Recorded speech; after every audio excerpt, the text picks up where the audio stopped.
Hoje eu quero contar a história de uma mãe que perdeu praticamente tudo o que tinha. Ela perdeu a segurança, perdeu a tranquilidade, perdeu a própria liberdade.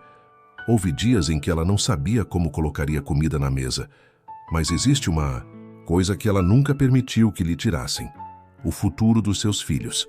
Essa é a história de como uma única decisão mudou completamente o destino de uma família inteira. Durante muitos anos, eu me perguntava onde foi que tudo começou a dar errado. Às vezes a gente acredita que grandes tragédias acontecem de uma vez, mas hoje eu sei que não é assim. Elas chegam devagar, quase sem fazer barulho. Quando a gente percebe, já está vivendo uma realidade que nunca imaginou aceitar. Eu nasci em uma cidade pequena, onde todo mundo conhecia todo mundo. Minha família era muito simples.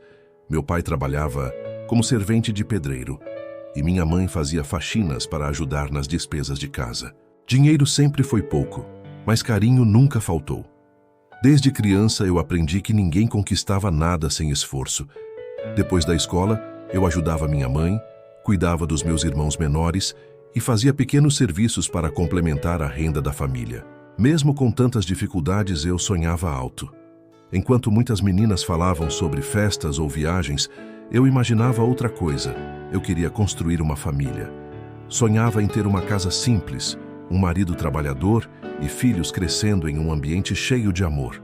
Eu acreditava que, quando encontrasse a pessoa certa, todas as dificuldades fariam sentido. Foi então que conheci o Roberto.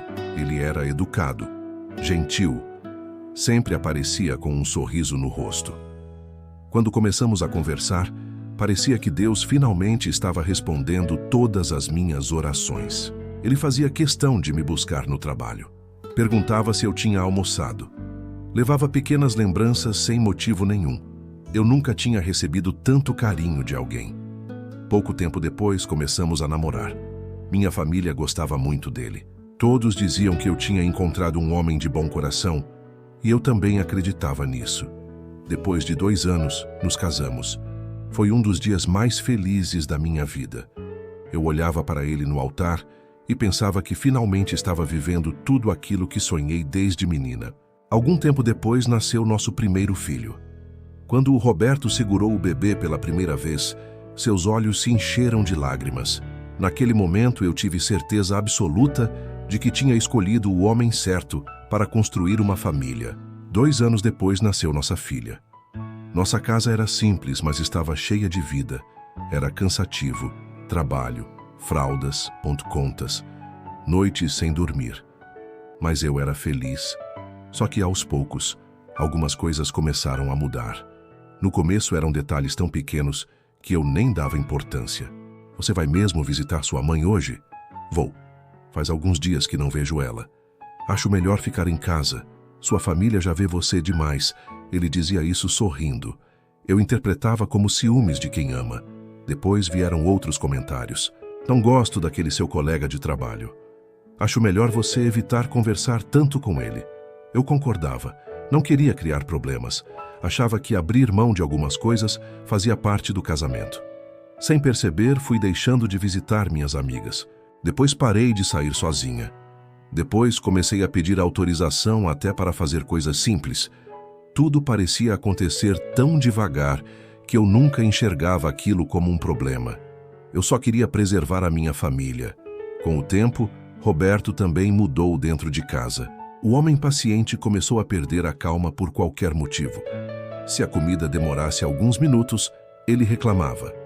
Se uma conta chegasse mais alta, ele reclamava. Se as crianças fizessem barulho, ele gritava. Eu sempre tentava evitar discussões.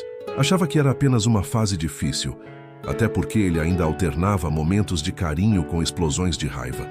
E isso confundia completamente a minha cabeça. Depois de cada discussão, ele pedia desculpas, prometia mudar, dizia que estava estressado, e eu acreditava, porque queria acreditar. Mas as promessas começaram a durar cada vez menos. Os gritos viraram rotina. As palavras começaram a machucar muito mais do que eu imaginava. Eu passei a medir cada frase antes de falar, cada passo dentro da minha própria casa. Eu vivia tentando impedir que uma nova briga começasse. Só que existe um momento em que o medo deixa de ser apenas seu e passa a morar também nos olhos dos seus filhos. Foi numa noite de domingo. As crianças estavam brincando na sala. Elas riam alto. Eu lembro daquele som até hoje. De repente, Roberto entrou pela porta, olhou para os dois e gritou tão alto que eles congelaram. Meu filho segurou a mão da irmã. Os dois ficaram completamente em silêncio. Naquele instante, eu percebi uma coisa que nunca mais saiu da minha cabeça. Naquela noite, depois que coloquei as crianças para dormir, eu fiquei sentada na cozinha olhando para a mesa vazia.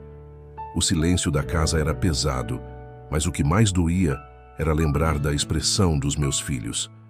Eles não estavam apenas assustados, eles já tinham aprendido a viver com medo. Foi naquele momento que uma pergunta começou a martelar na minha cabeça. Será que era essa infância que eu queria dar para eles? Durante muito tempo, eu suportei tudo achando que estava protegendo a minha família. Mas naquela noite, eu entendi que permanecer ali já não protegia ninguém. Mesmo assim, tomar uma decisão parecia impossível. Eu não tinha dinheiro guardado, não tinha uma profissão que pagasse bem, nunca tinha administrado uma casa sozinha. E toda vez que eu pensava em ir embora, outra pergunta aparecia. Como vou alimentar meus filhos? Passei semanas lutando contra esses pensamentos, até que uma tarde tudo mudou. Meu filho estava desenhando na mesa da cozinha. Quando terminei de lavar a louça, fui olhar o desenho. Era uma casa eu, minha filha, ele e o pai, desenhado do lado de fora. Perguntei baixinho. Filho, por que o papai está do lado de fora? Ele respondeu sem nem levantar a cabeça. Porque quando ele não está em casa, a gente consegue brincar. Naquele instante, senti como se meu coração tivesse parado. Crianças deveriam associar a casa ao amor, à segurança, não ao medo. Na mesma semana, tomei a decisão mais difícil da minha vida. Esperei Roberto chegar do trabalho. Respirei fundo e disse, eu vou embora. Ele começou a rir. Achou que eu estava blefando. Você não consegue viver sem mim. Quando percebeu que eu estava falando sério, o sorriso desapareceu. Vieram os gritos, as ameaças, as humilhações. Você vai voltar. Não vai conseguir criar essas crianças sozinha. Enquanto ele falava, eu olhava para os meus filhos atrás de mim. Os dois seguravam minhas mãos. Foi ali que encontrei a coragem que eu não sabia que existia. Na manhã seguinte, coloquei algumas roupas em 2 malas velhas. Peguei meus filhos pela mão e saí sem olhar para trás. Os primeiros meses foram os mais difíceis da minha vida. Moramos de favor. Depois, alugamos um pequeno quarto. Trabalhei fazendo faxinas, lavando roupas, cozinhando para outras pessoas. Aceitei qualquer serviço que aparecesse. Houve dias em que eu fingia que não estava com fome, para que sobrasse mais comida para eles. À noite, quando eles dormiam, eu chorava em silêncio. Não porque tivesse me arrependido, mas porque eu não sabia se conseguiria continuar. Mesmo assim, existia uma promessa que eu repetia todos os dias. Vocês vão estudar. Não importava quantas dificuldades aparecessem. Eu queria que meus filhos tivessem oportunidades que eu nunca tive. Sempre dizia para eles, a pobreza pode entrar pela nossa porta, mas ela não pode morar dentro dos nossos sonhos. Meu filho se apaixonou pelos livros, passava horas estudando. Minha filha dizia que queria ser professora, às vezes eles desanimavam, achavam que aqueles sonhos eram grandes demais para a nossa realidade. Então eu respondia, o tamanho do sonho nunca depende do tamanho da nossa casa. Os anos passaram. Foram anos de muito trabalho, muito cansaço, muito sacrifício, mas também foram anos de esperança. Até que um dia, meu filho entrou correndo em casa com uma carta nas mãos. Ele quase não conseguia falar. Estava chorando.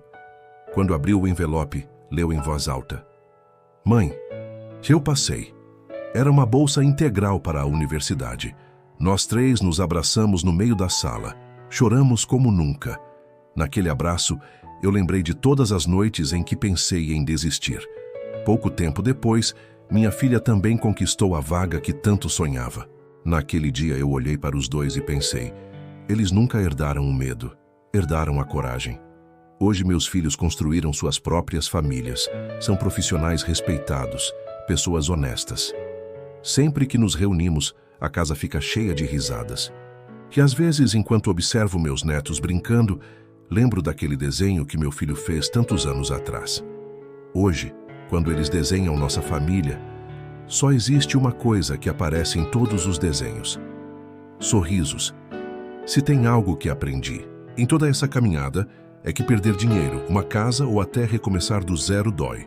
Mas nada disso é pior do que perder a esperança. Naquele dia em que saí apenas com 2 malas e 2 filhos pela mão, muita gente achou que eu tinha perdido tudo. Mas hoje eu entendo. Na verdade, foi exatamente naquele dia que eu comecei a conquistar o futuro deles. Porque nenhuma herança é mais valiosa do que ensinar um filho a viver sem medo.